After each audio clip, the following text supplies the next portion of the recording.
Right, listen up. If you have ale, then you have a friend in Grog Strongjaw, a Goliath of towering height and size. This barbarian has an appetite for the two great loves in his life: combat, women, and ale. Wait.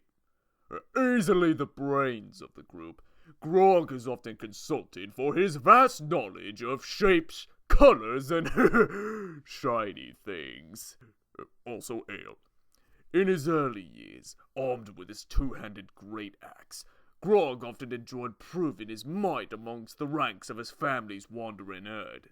But after coming upon an unsuspectingly elderly gnome in the woods, he objected to the killing of such an innocent life.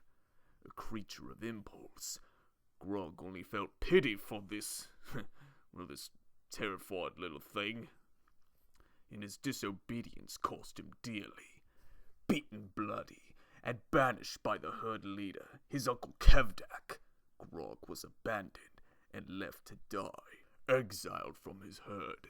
It was then that the relative of the very gnome he fought to save him. It was the kindness of a gnome cleric named Pike that healed Grog, bringing him back from death's edge. And they have remained close friends ever since. Most nights, Grog can be found challenging entire taverns to wrestling matches, or accompanying Scanlan to the nearest house, where you pay for lady favors. Also ale. Percy was the third child of 7 children, born to a noble family who lived far to the north in the ancient castle of Whitestone. With so many siblings to share the burdens of lordship, Percy turned his attention to the sciences, engineering, and naturalism. One day, a mysterious couple named Lord and Lady Briarwood came to court, and during a feast in their honor, the Briarwoods violently took control of the castle, killing and imprisoning anyone who would stand in their way. Percy awoke in the dungeon, only to be freed by his younger sister. Together they fled, chased by the Briarwoods' men, and as they ran, Percy's sister took several arrows to the chest and fell. Percy kept running, eventually jumping into a freezing river and floating unconsciously to freedom. He did not remember waking up on a fishing boat. He barely remembered the next 2 years, as he slowly made his way as far south as possible. Then one night, Percy had a dream. A roaring cloud of smoke offered him vengeance against those who destroyed his family. When he awoke, Percy began to design his first gun. "Oh, you haven't heard of Scanlan Shorthalt? Well, gird your loins, ladies, because he has his eye on you. A talented musician, master of disguise, and dashingly handsome in his own mind. Scanlan sings songs almost as much as he sings his own praises. Born a poor gnome, Scanlan uses his endless charm and soaring tenor voice to croon for coin and to support his single mother. One day he was discovered by a half-orc promoter and joined Jock de Dranzel's spectacular traveling troupe, where he learned the ways of the world and honed his skills as a bard extraordinaire.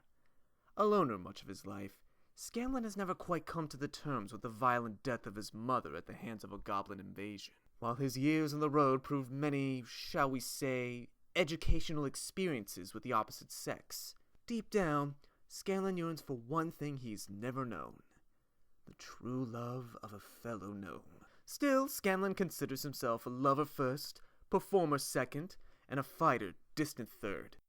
On the battlefield, he'll support his allies, but rarely draws blood, unless it's to protect fellow gnome, Pike. Count on Scanlan for a hearty laugh, a rollicking song, and a twinkle in his eye that melts hearts and makes the females swoon. Greetings and salutations. I am Tiberius Stormwind. I hail from a town called Tyrix, located in the heart of Draconia, born from a politically respected family. At the age of 15, I succeeded in passing the Sorcerer's Rite, showing prodigy-like control with my magic. The judges in the Draconian High Council were amazed at how powerful my spells were for as long as I have been training. At 20 years old, I was the youngest appointed member of the Magic Guild in Draconian history. For the next few years, I almost went mad with the malaises of being a guild member, as it's rather boring. However, one day I happened upon a chamber, unused for quite some time. In the room were stacks of books and maps of the surrounding cities and areas around the known world. For months I would frequent the chamber and learn of artifacts of legend. After a long period of research, I've made a list of artifacts that caught my eye. I brought these findings to the High Council, and I was told that all the information in that chamber I stumbled upon was either believed to be fiction or unsolvable mysteries, and hence were lost forever. I found those answers to be unacceptable. A year later, I devised a ruse and managed to convince the city council to lend support in me of leaving Draconia on a mission of peace and diplomacy for the surrounding kingdoms, going from town to town and making friends and allies, all in the name for Draconia. Being a red dragonborn, I had quite the task on my hands, and in that respect, but it was exactly what I needed, so I could explore the world and find these artifacts, as I felt the truth was out there. Some may describe me as buffoonish, but I say poppycock to all that. I am much more sharper than most give me credit for. I just don't pay attention to things. I have also been known to be rather cunning, loyal, happy-go-lucky, and, well, dangerous. I can't help but show my true scales every now and then, but overall I think I'm quite friendly for a dragonborn. Never entirely welcome in the company of elves or men, Vaxil Dawn learned at a young age to skip past formality, preferring instead to invite himself in your door. Along with his twin sister Vexalia, Vax was born by a chance encounter between elven royalty and human peasantry.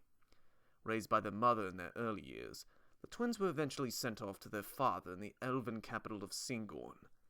But their cool reception among the elves there never warmed, and their time in the capital didn't last.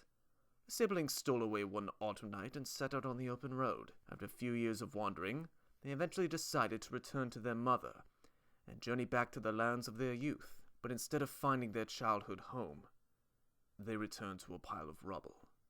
Their mother was gone, their home burned to ash. Pressing the townspeople for answers, they learned the day the dragon came. With their ties all severed, Vaxil Dawn and his sisters set out to find their fortune together in Taldori. An outsider since birth, Vax quickly learned to solve life's challenges in his own particular way, often by sidestepping them entirely. And when his knack for circumventing adversity isn't enough, the way of blades the elves schooled him in more than makes up the difference.